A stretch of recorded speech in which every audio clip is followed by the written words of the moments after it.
Hi, welcome to learnhowtogarden.com, and in today's episode of the 10-Minute Gardener I'm going to be planting the no-dig bed we constructed last year in under 30 minutes. And what I'm going to be doing that's unusual, I'm going to be interplanting and explaining what interplanting is and why we use it. If you're not already subscribed to us at Learn How to Garden, there's a link just above my shoulder on the right. Click on there, input your email address. Every time I put up a new film I can let you know, and I can also let you have our free monthly newsletter. When you're working in a smallish space, and most of us could fit this no-dig bed into their sort of back garden, it's 3 feet wide and it's about 10 feet long. It's important that you don't have wasted space. So what I've done is raise the things that I want to put in here in modules, which is what you see around you, and then I've top dressed this with some compost. That just means I've taken some riddled compost and put it on the bed about 6 weeks ago. The first thing I'd like you to notice is there's very few weeds. You get very, very few weeds when you no-dig, and that's because you're not exposing the weed seeds each time you turn the ground over. We've got a dock here, but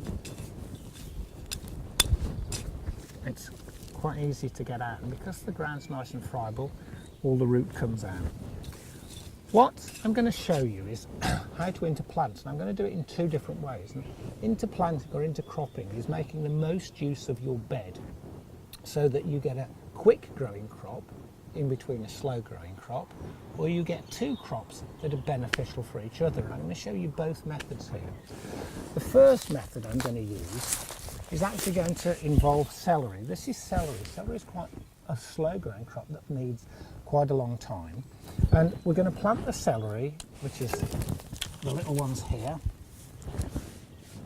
about 20 centimetres, 8 inches apart, and we're going to do those in 2 rows, and that row is going to be about a foot apart, and in between that row we're going to plant some of these which look much bigger, but these are spring or bunching onions.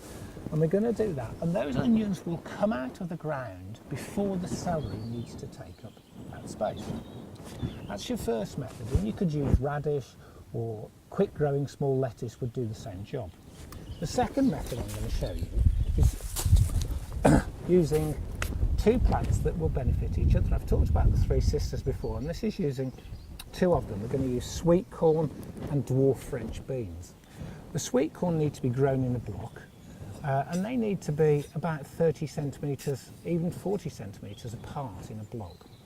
And between the sweet corn, if you like, in the centre of the square, if you imagine a chessboard, we're actually going to put the dwarf French bean. And as the dwarf French bean grows, that will produce little nodes, and on those nodes are nitrogen, and the sweet corn will benefit from having that nitrogen in the ground. So I'll get on and plant it, and then when I've planted these I'll show you what it looks like so you can sort of get a visual representation about what I've been saying.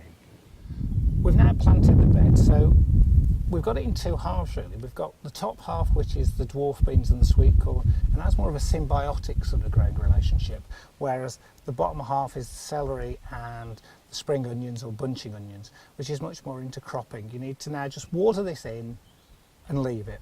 Net it if you've got a real pigeon problem. And we'll come back here in about 14 to 21 days to show you how it's all growing. There's no fertiliser on this. We're relying purely on the compost that we've topped up the deep bed with. With a no-dig method, you really don't need to be adding fertiliser to it. There should be enough latent nutrient in the bed itself. Thanks for watching, and we'll be back in a couple of weeks.